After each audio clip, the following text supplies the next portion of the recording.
When my grandmother died, she pressed a rusted brass compass into my palm and used the last of her breath to tell me 3 things. First, that I had been born into the Vale family of Halcyon City and carried off before I could walk. Second, that somewhere in that city I had an older brother with a scar cut through his left eyebrow and enough money to buy the moon twice if he was foolish enough. Third, that if I found him, I was to hold on and never let go. By then, the rain had already started leaking.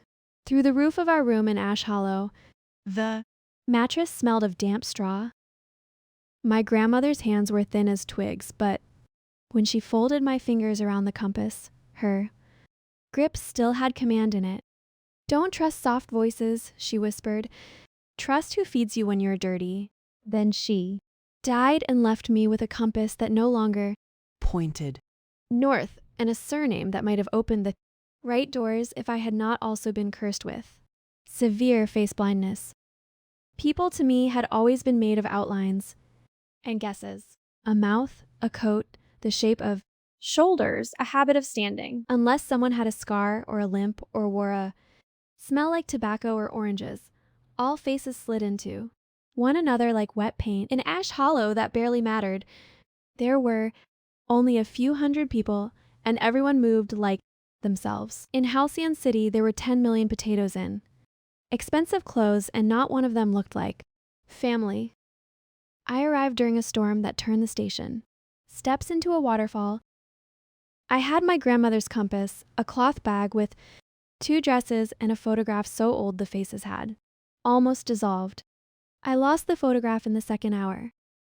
A bus tire splashed a wall of muddy water across me, and by the time I pried the picture off my blouse, the ink had bled into a bruise-colored smear. I searched for 12 days.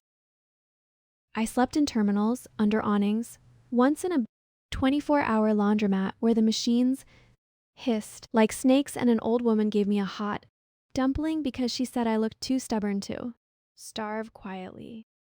I stood outside office towers and stared at every man with dark hair and straight posture.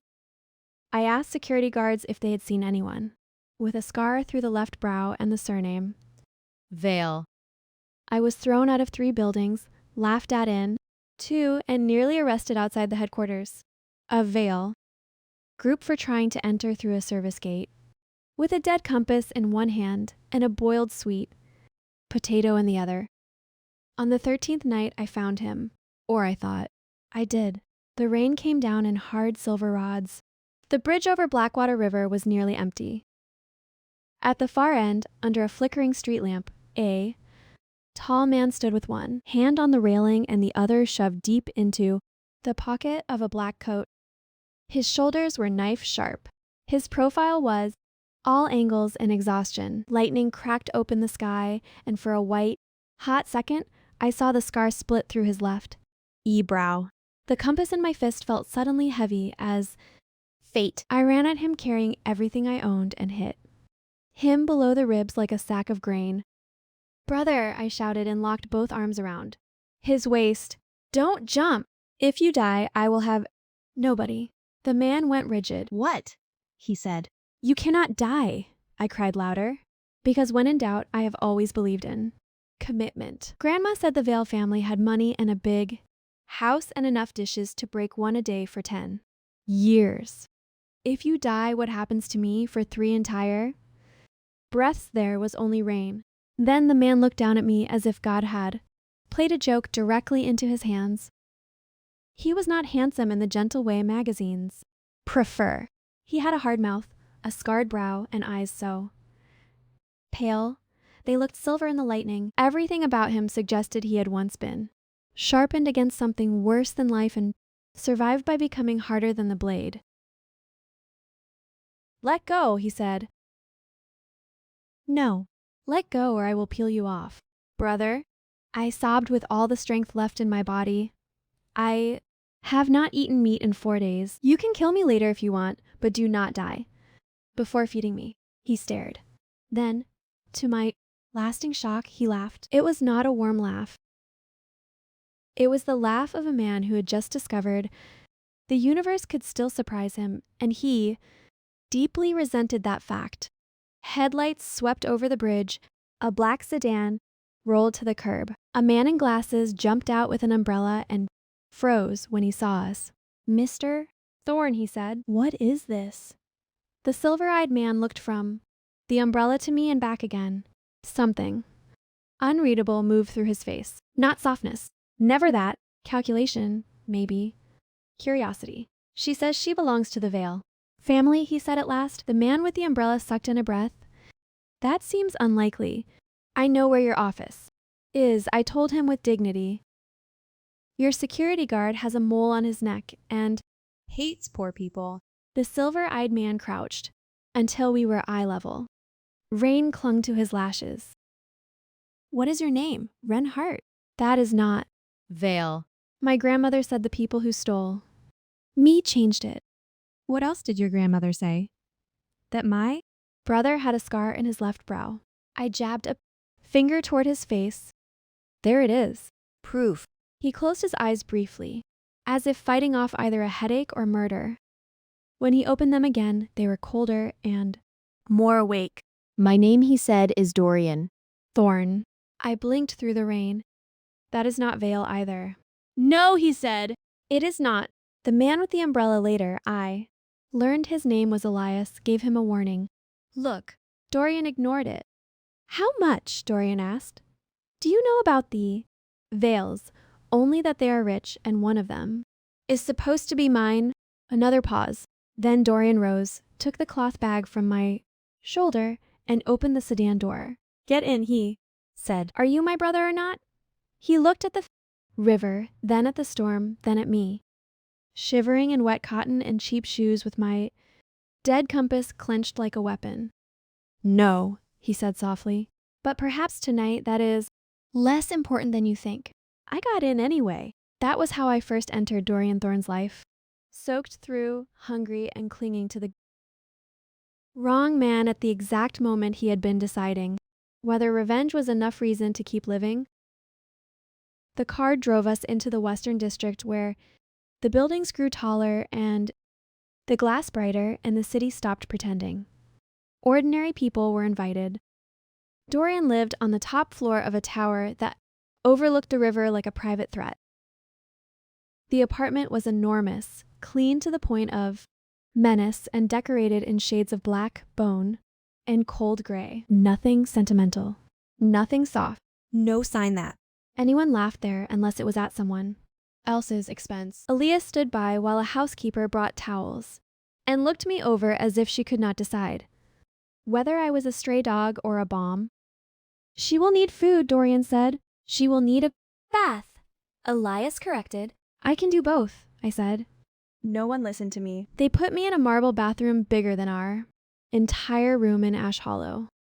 There were 6 bottles by the tub and a bathrobe. So white, I was scared to touch it. I scrubbed until the water went brown, then emerged to find a tray laid out on a low table by the window. There was steak sliced thin enough to make me emotional. Buttered carrots, saffron rice, pear, Tart. I forgot dignity entirely and sat cross-legged on the carpet to eat. Dorian watched from an armchair, one ankle over.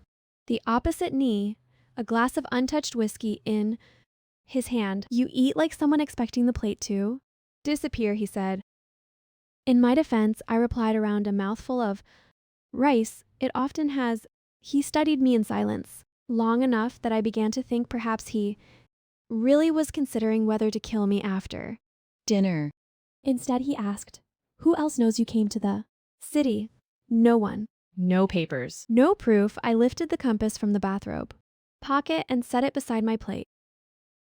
This, a ruined photograph, and a grandmother's last wish. His gaze flicked over the compass and Lingered. "You're either telling the truth," he said, "or you are the least sophisticated trap ever sent to me. What happens if I am the trap? Then I keep you. Anyway, until I discover who benefits." I thought about that. Will I still get breakfast? A sound escaped. Elias before he could stop it.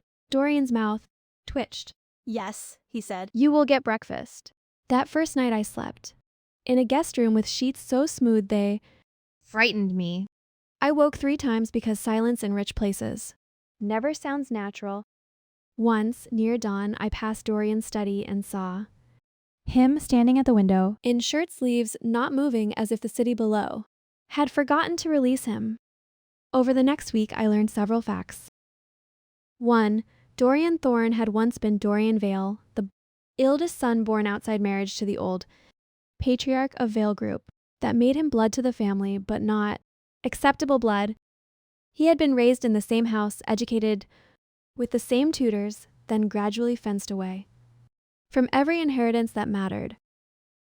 By the time the patriarch died, the legal heir was the proper grandson, Julian Vale, golden and polished and publicly beloved. 2.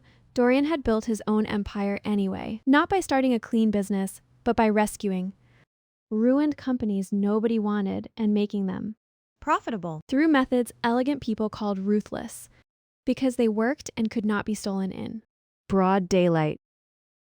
his firm Blackcrest Holdings bought decay, and Sold fear. people in finance called him a vandal. With a genius for numbers, people who knew him better called him when they needed monsters. 3. He slept almost not at All. every night. Sometime after 2, I would hear footsteps, sometimes a crash, once a low sound that made the hair on my arms stand up. The house staff ignored it with the discipline of soldiers. Elias developed an exhausted face. On the 9th night, a thunderstorm rolled across the city.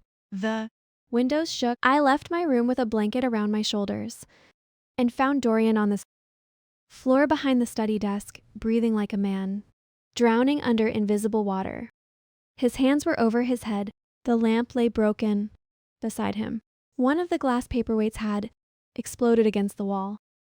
I had seen men drunk, sick, and furious. I had never seen anyone so completely at war with something nobody else could touch. Elias reached the doorway behind me, then stopped. Dead. Damn it, he whispered. not again. Dorian looked up at the sound. His pupils were wide. For one dangerous second, he did not seem to know where he was. Don't he? Said to no one visible. Don't lock it. Don't shut the door. Then he saw me. He lunged so fast, I only had time to kneel before. His fingers closed around my wrist hard enough to Bruise. Who sent you? He demanded. Nobody. Liar. Dorian, Elias said carefully, let go. He did not. My grandmother had once dealt with horses that kicked men into fences and dogs that snapped from fear more than hunger. Her rule had been simple. When something cornered, bites, do not present it with more teeth. So instead of trying to pull away, I did the strangest thing my body could think of. I sat down on the carpet, reached with my free hand and touched the sleeve of his shirt. It is only thunder, I said. He laughed once, raw and joyless. I know what thunder sounds like. Then listen closer. Count with me. He looked at me as if I had gone. Mad. 1, I said anyway. 2, 3. Lightning flashed. A second later, thunder followed. That means it is still far. I kept counting. Storms are like bad people. They sound bigger when they want you frightened. If you count long enough, half of them are already leaving. He still had my wrist. His grip hurt, but the pressure changed. Less attack, more anchor. When the next flash came, I started singing the grain song my grandmother used while shelling corn. In summer? It was not beautiful. It was not even entirely in tune, but it was repetitive and stupid and real, made for work in dirt and ordinary weather. Something in him eased. By the 7th repetition, his grip had slackened. By the 12th, his head bowed. By the 20th, he was leaning against the side of the desk with his eyes closed and his breath slowly losing its edge. Elias stared at me like I had levitated. Dorian opened his eyes sometime later and found his hand still wrapped around my wrist. What? He said hoarsely. Was that a song? A weaponized one. It works on goats too. I said. To my surprise, he gave a tired, involuntary Smile. After that night, the house changed for me. Not publicly. Dorian was not a man who turned tender in obvious ways, but new shoes appeared outside my door. A phone with my name typed into it waited on the breakfast table, a stack of books about corporate structures, market history, and negotiation materialized. Beside the sofa, "What is this?" I asked. "If you are going to survive anywhere near the veils," he said, "you need to stop mistaking all money for kindness." I held up the first book. "You are teaching me finance. I'm teaching you not to be eaten alive." So I learned that the Vale family had spent 2 years preparing to introduce their recovered daughter, Celia Vale, to society in a way that reinforced the family narrative, miracle, loyalty, blood. Restored, I learned that Julian Vale, the legal heir, was admired because he smiled at staff and donated to hospitals while letting lawyers handle uglier work. I learned that Dorian had once run half the operational backbone of Vale Group before being stripped of authority the moment the proper successor was old enough to sit at the table. I also learned that I was unexpectedly good at seeing patterns moneyed people missed. When you grow up in a hollow where one broken road decides whether potatoes rot or sell, logistics stops being abstract. When winter means choosing which roof to repair, first, risk feels personal. Dorian showed me market sheets. I showed him where the numbers lied about the ground. "This transport route won't hold in thaw season," I told him one afternoon, pointing at an inland corridor on a map. 3 river crossings, one washed out every spring. If you build your margins on that schedule, you are building them on mud. Elias looked from the map to me. "How could you know that?" "Because villages disappear off that road every year and nobody in the city notices until prices jump." Dorian leaned back and watched me with the same cold focus he used on hostile boards. "Again," he said. I spoke for 20 minutes. He changed the route the next day and saved $6 million in projected loss. After that, he listened more closely.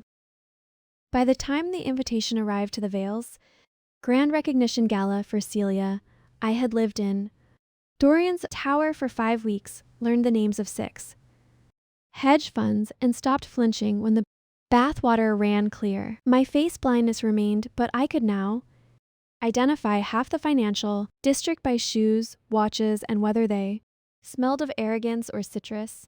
Dorian tossed the ivory envelope onto the dining table. "They want witnesses." "To what?" "To their happiness." He almost laughed. I picked up the card. The embossed script announced the formal welcome of Miss Celia Vale, beloved daughter returned home. Nothing about the years she had been missing. Nothing about the delay in claiming her. Only elegance, certainty, and old money pretending. Truth arrived with dessert. "Will you go?" I asked. Yes. Why? Because they invited me. He Said, and because nothing irritates the righteous like a surviving stain. He had a black gown delivered. For me?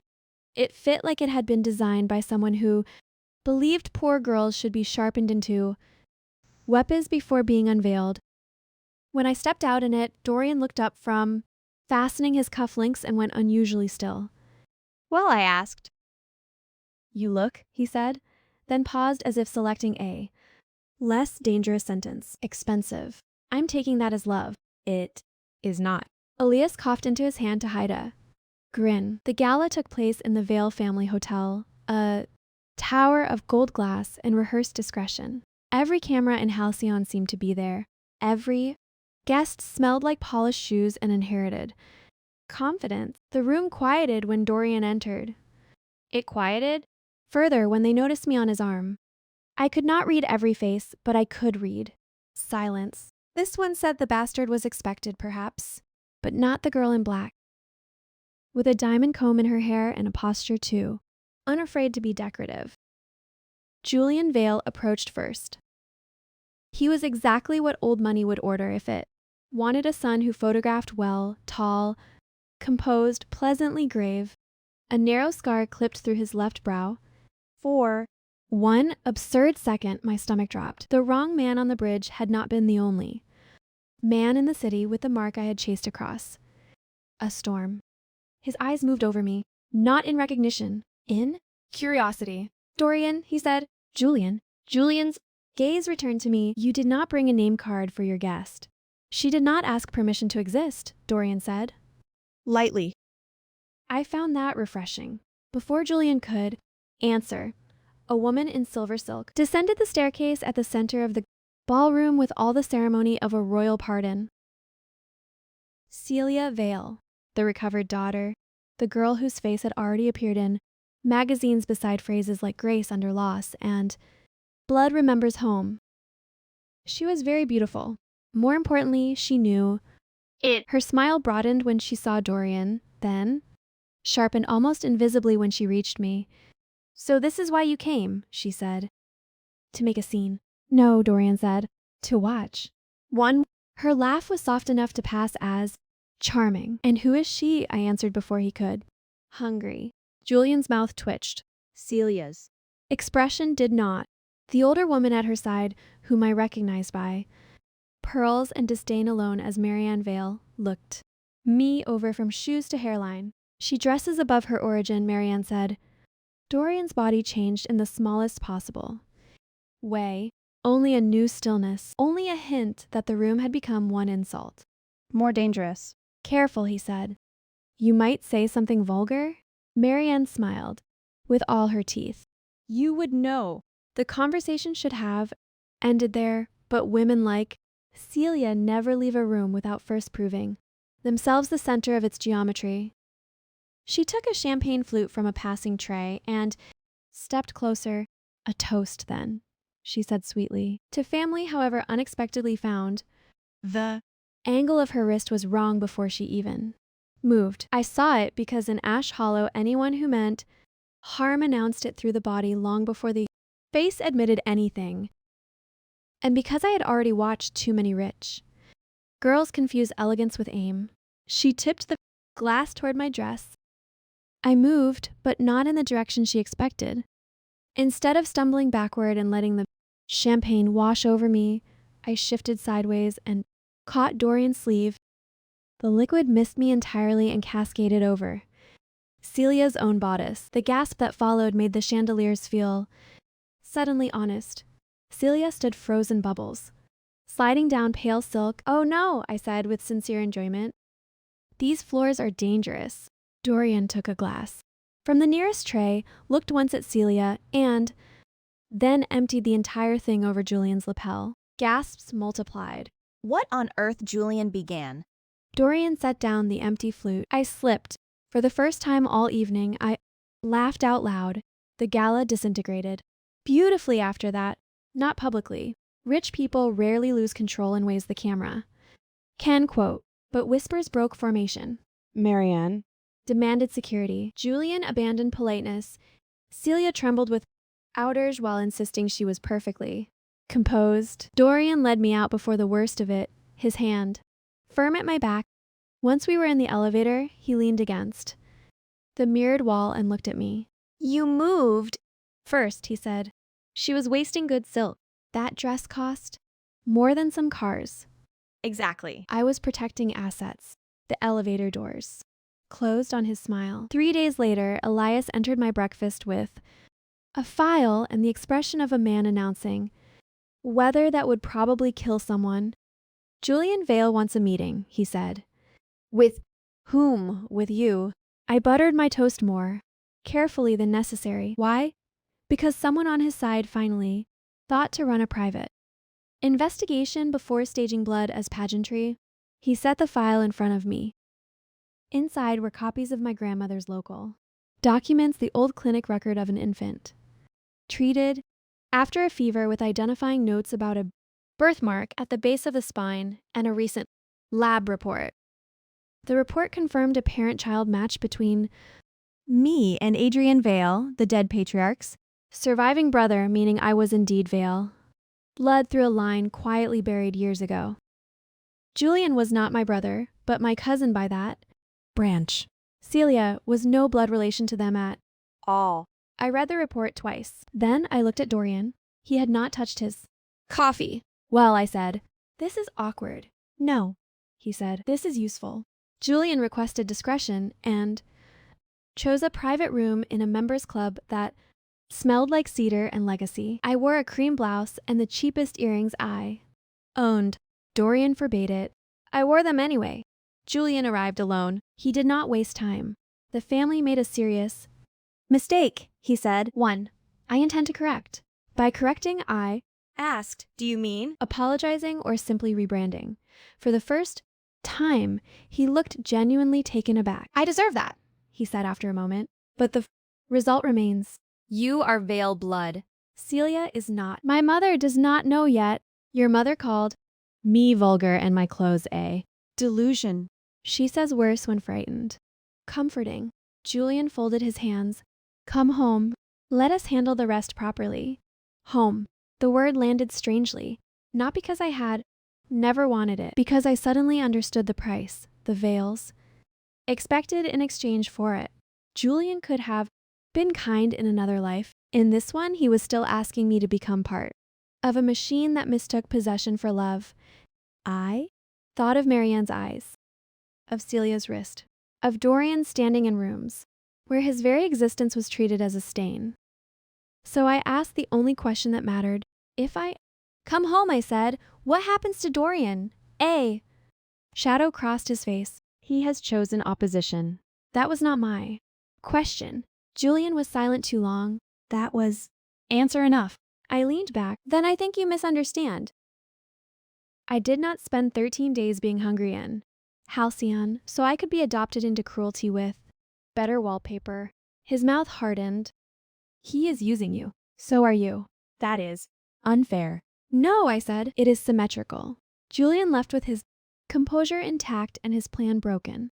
I returned to the tower and found Dorian on the balcony in shirt sleeves despite the wind. Well, He asked. I told the heir of Vale Group that his wallpaper did not impress me.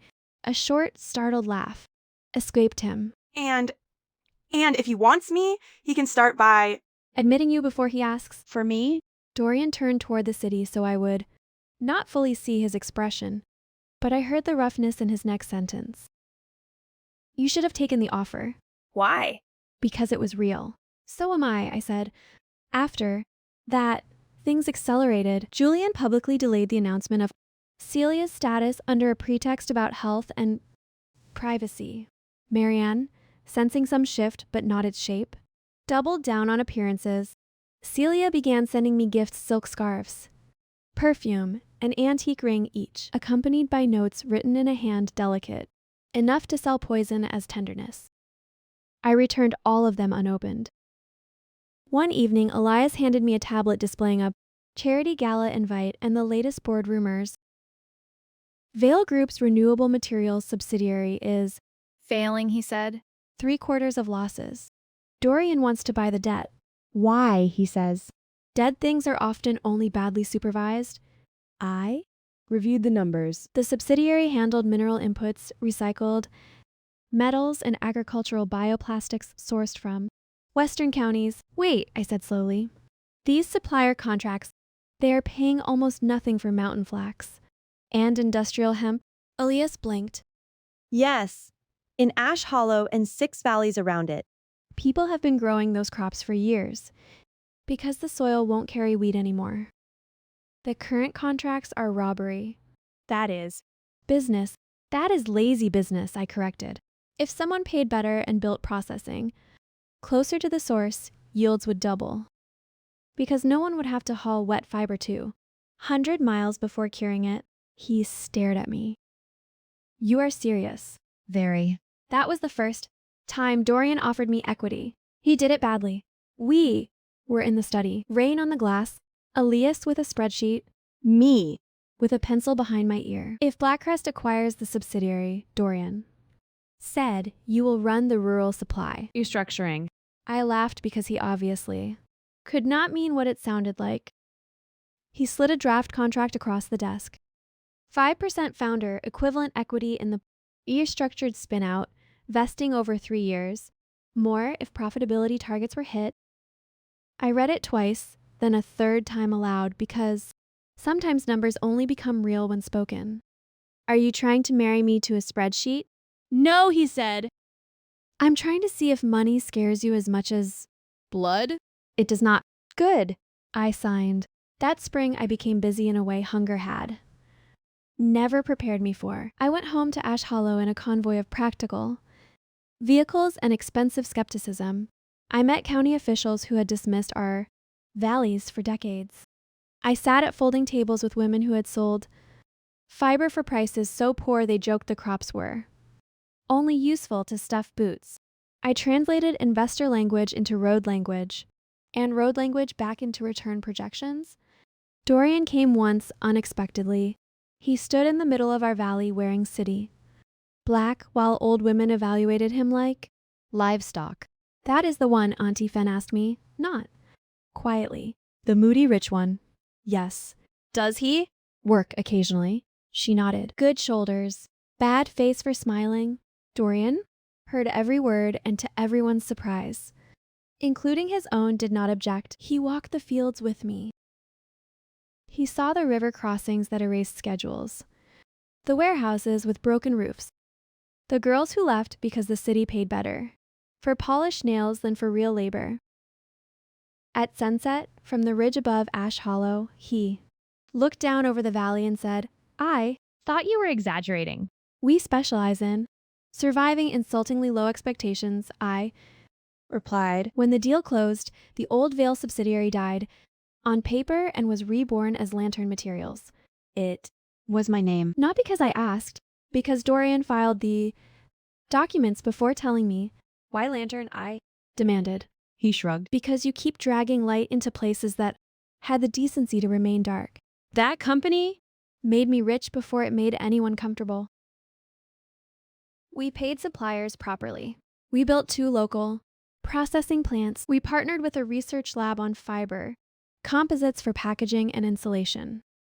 Analysts mocked it as sentiment dressed in infrastructure until our margins stabilized and the first export contracts hit. Then they called it visionary because men in suits prefer success when it arrives pre-chewed. Celia, meanwhile, did what pretty frauds always do. Under pressure, she got creative. At first, she leaked stories claiming I had seduced Dorian to gain leverage against the Vales. Then she hired a social media firm to circulate old photographs of Ash Hollow under captions about opportunism, class performance, and country girls learning luxury quickly. When that failed to dent Lantern's valuation, she shifted targets and petitioned for a court injunction, alleging Dorian was coercively controlling a vulnerable relative whose face blindness impaired independent judgment. That move almost impressed me. Almost. Julian called the same day, voice tight with anger. I could not decide whether I respected. I did not authorize this, he said. No, I Answered. You only created the environment that taught her. She could. Ren. Don't use my name like concern is something you deserve for free. He went silent. The injunction hearing drew press, activists, and every bored heiress in the city. Marianne sat in the second row wrapped in white. Disapproval. Celia wore pale blue and innocence. Dorian arrived in black and did not look at them. Once. I testified for 90 minutes. I described my face blindness, my grandmother, the bridge, the terms of my contract with Blackcrest, the equity, the independent legal advice, the bank account in my own control, the supplier, meetings, the board votes with my recorded opposition when appropriate, the fact that coercion is rarely accompanied by audited performance bonuses. Then, because I was tired of civilized language, protecting indecent people, I looked directly at the judge and said, if anyone in this city has ever tried to own me without consent, it was not Dorian Thorne. It was the family now pretending they fear for my freedom because they cannot invoice my Loyalty. There is a kind of silence that means a room has finally been forced to hear itself. The petition died that afternoon. Celia left through a side exit under a rain of cameras and contempt. Marian did not speak to anyone. Julian looked at me once across the courthouse. Steps with the face of a man discovering too late. That guilt is not a key. Lantern's share price rose the next morning. Week after the hearing, someone tampered with the brake lines on my car. I was not in it. Dorian was. The driver noticed the softness in the pedal while leaving the garage and slammed into a barrier. Before the car reached the main road, no one died. The message, however, arrived intact. Elias found the maintenance records. The mechanic had been bribed through a shell account linked to one of Marianne's charities. Not directly enough for prison, more than enough for ruin if exposed. Dorian stood at the end of the conference table, listening to the evidence with an expression I had come to dread, not anger. Anger burns fast. This was colder, the part of him that understood destruction like a native language, remembering its alphabet. Don't, I said before he spoke. Everyone in the room turned toward me. He did not. They tried to kill you. I know. You always. No. That is not the same as stopping them. It is if We do it right. Slowly, Dorian looked at me. There are moments when someone decides whether to remain the version of themselves pain designed or the version love has been quietly arguing for. I will not insult what passed between us by calling it simple. I have a proposal, I said. 3 weeks later, Lantern hosted an industry summit on rural materials and sustainable manufacturing. We invited regulators, suppliers, development, banks, and every major business reporter in the region. We also invited Marianne Vale as patron of one of the partner charities recently connected to regional mobility grants. She accepted because narcissists cannot resist. Stages built in their honor. Halfway through the summit, after the keynote and the rural procurement signing, I walked onto the central platform and changed the screen behind me from production graphs to a map of shell companies. Every transfer lit up in red. Every red line led eventually to the mechanic, and every layer, however carefully disguised, ended in a charitable trust.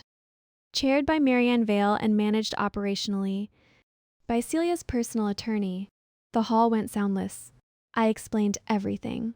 With terrible courtesy, the mobility grants that existed mostly on paper, the maintenance subsidy accounts, the timing, the attempted petition, the brake lines. Then I invited the independent forensic auditors onto the stage. Marianne rose to leave. Cameras turned like sunflowers. Celia shouted that it was fabrication. The auditors handed out copies. Julian, who had been seated 3 rows from the front without my knowledge, did not move to defend Them. Instead, he stood up and said very clearly, release all internal records requested by the investigators immediately. For the first time since I had met Him. He sounded like a man choosing truth over posture and discovering it cost exactly what he feared. Marianne slapped him in front of 200 people. That image ran on every front page in Halcyon the next morning. The rest collapsed efficiently. Marianne resigned from 3 boards before investigators could force the matter. Celia's attorney fled the country for 48 hours, then returned when he realized extradition was easier than reinvention. Vale Group's stock dipped hard, recovered only after Julian publicly separated company governance from family interference and opened an independent review. Marianne withdrew from public life. Celia disappeared into a private clinic with a statement about exhaustion and malicious harassment. None of that interested me as much as what happened the night after the summit. I found Dorian alone in the penthouse kitchen, drinking milk from the carton because victory always made him slightly feral. You could use a glass, I said. I own the carton. You own several companies. It has not improved your manners. He set the milk down and looked at me for a long time. I was going to burn them, he said quietly. once. Years ago, Not metaphorically. I know. I kept waiting for the satisfaction everyone promises. Vengeance delivers. And it never arrived. His voice thinned into something almost unguarded. Then you showed up on a bridge and demanded breakfast before I was allowed to die. Which was rude. I come from straightforward people. His laugh was brief and tired. Yes. I crossed the kitchen and took the milk from him. You did not need to become good, I said, only different. He rested one hand on the counter between us. Is that what I am? No, I said. Different was the path. Useful is the current result. Useful. Also, occasionally decent. He looked offended by the compliment. Then his hand turned palm up beside mine on the stone. I placed my hand in it because by then that choice had become less frightening than refusing it. We did not kiss that night. Some endings deserve better manners than appetite. Some loves are built not from sudden fire, but from repeated proof, from meals, contracts, storms, songs, and the fact that when danger comes one, body always moves before thought to shield the other. So what we did instead was stand in the kitchen at 1 in the morning, holding hands like people negotiating a future. No. One had taught them to expect. A year later, Lantern acquired majority control in 2 more processing firms and spun off a Profitable packaging arm. I bought the Ash Hollow Clinic building, rebuilt, the road to the North Pass, and funded scholarships that paid in advance so no girl in our valley would ever again have to choose between books and winter shoes. The business magazines called me a miracle because they have no respect for logistics, resentment, or women who learn quickly when underestimated. They called Dorian, my partner, in one article, and my shadow in another. Both were inaccurate. He was the first person who had ever understood that protecting me did not require caging me and that teaching me power was a form of affection. Julian asked to meet twice in that year. The first time, he apologized properly. No conditions, no velvet words wrapped around strategy. He looked older. The second time, he brought my grandmother's original photograph recovered from an archive box. After one of the family lawyers finally admitted where certain missing person inquiries had been quietly redirected years before, in the picture I was a round infant in a knitted cap with Julian's father holding me and Marianne standing at a distance, already angry at the existence of anything she did not control. I should have found you sooner, Julian said. Yes, I replied. He nodded, accepted it, and left. The photograph with me, that, more than apology, was the beginning of whatever peace remained possible. As for Celia, she resurfaced eventually under another surname, selling wellness subscriptions to women rich enough to mistake branding for redemption. There are punishments more precise than prison. Irrelevance is one of them. The real surprise came from Dorian. On the 2nd anniversary of the bridge, he took me back there in a rainless dusk with the city all copper and blue beneath us. He had the old brass compass polished and reset. Beneath glass, useless for direction, but perfect as memory. I still hate this bridge, he said. I still approve of the breakfast that followed it. He handed me a small velvet box. Inside was no diamond ring. Dorian knew better than to begin with ornaments. When he had once courted me with payroll, structures, and practical violence. Inside was a key card. To what? I asked. He nodded toward the riverfront below. A renovated warehouse complex gleamed at the water's edge, lantern logos lit along the facade.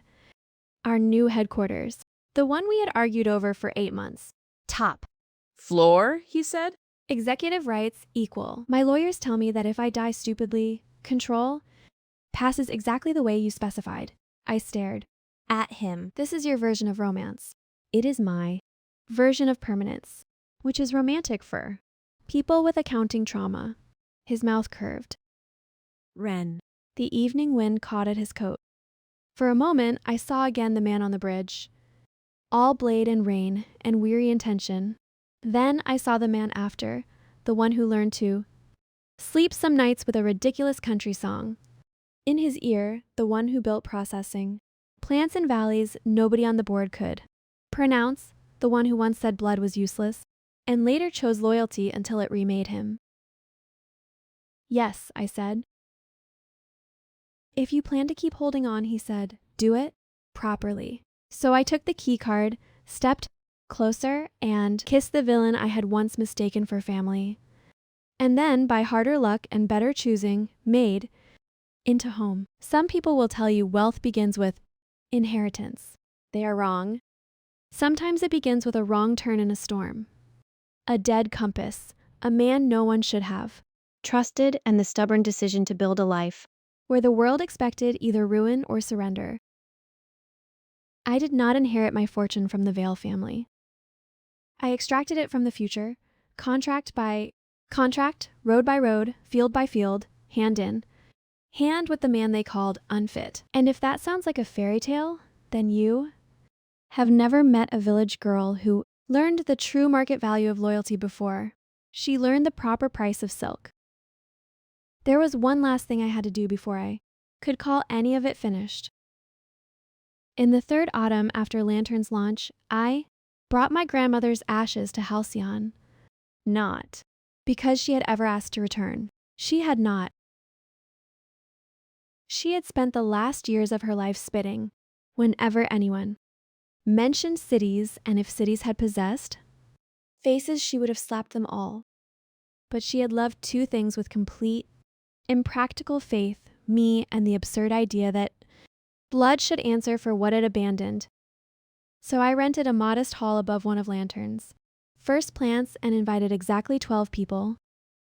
Julian, 2 family lawyers, 3 board members. From Vale Group, Elias, Auntie Fen from Ash. Hollow, the head of our supplier council, the county magistrate who had once ignored our roads, Dorian, and the priest. From the little riverside temple, my grandmother had liked to mock while secretly leaving offerings there. No press, no spectacle, only witnesses. I placed the brass compass at the center of the table and set the ash urn beside it. Julian understood before anyone spoke. What do? You want? He asked. Minutes? I said. Signed. The lawyers straightened. Dorian crossed one ankle over the other and watched with open enjoyment. I had spent too many years seeing poor people, thanked with speeches, and rich people compensated with structures. Gratitude that leaves no trace on paper is just another form of theft. So I had written my terms. First, Vale Group would fund, in my grandmother's name, a permanent rural transit trust for Western counties independent of family control and audited publicly, not a donation, a statutory commitment written into the foundation charter. Second, the family archives would be opened and all suppressed internal investigations related to missing children, paternity disputes, and unlawful settlements would be turned over to the civil inquiry Julian had begun. Third, my grandmother's legal identity would be restored in the surviving records, with formal acknowledgement that she had raised a child the Vales failed to protect. Fourth, and most important to me, Ash Hollow would receive the title deeds to the old forest tract above the valley where outside buyers had been circling for years. No speculative acquisition, no resort development, no men from the city deciding our mountains looked prettier when owned. One of the older board members removed his glasses. This is an extortion list disguised as Sentiment. yes, I said. You recognized it because your generation invented the style. Auntie Fen laughed so hard. Tia nearly came out her nose. Julian read the pages in silence. Then he signed first. After that, the others followed, some with anger, some with reluctance, one with visible relief.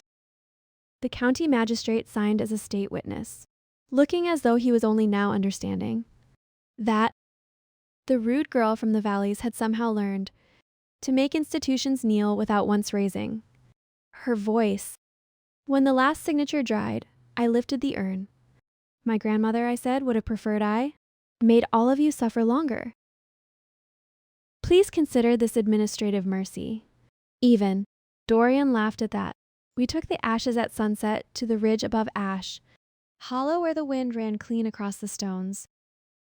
I scattered them under the pines while Auntie Fen muttered that the old woman would finally stop complaining about city damp.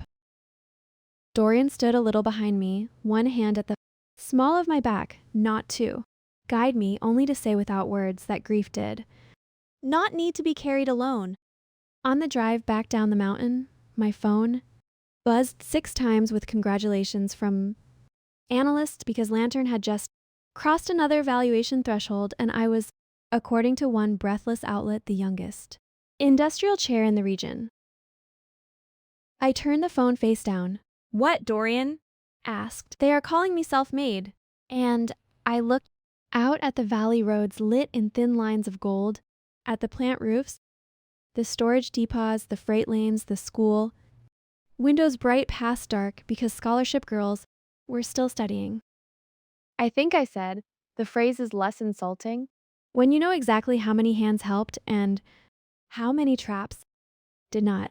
Dorian considered that, then took my hand and kissed the scar the bridge railing had, left years ago on one knuckle. You still held on, he said. Of course I did, Why? Because he had fed me when I was dirty. because he had offered me contracts instead of pity, because he had stood between me and people who shared my blood but not my side. Because in a world obsessed with rightful names and polished tables, the so-called villain had been the only man who understood that belonging is not what you inherit. It is what you defend. Because I told him, Grandma's third instruction was the only one I never had to rewrite.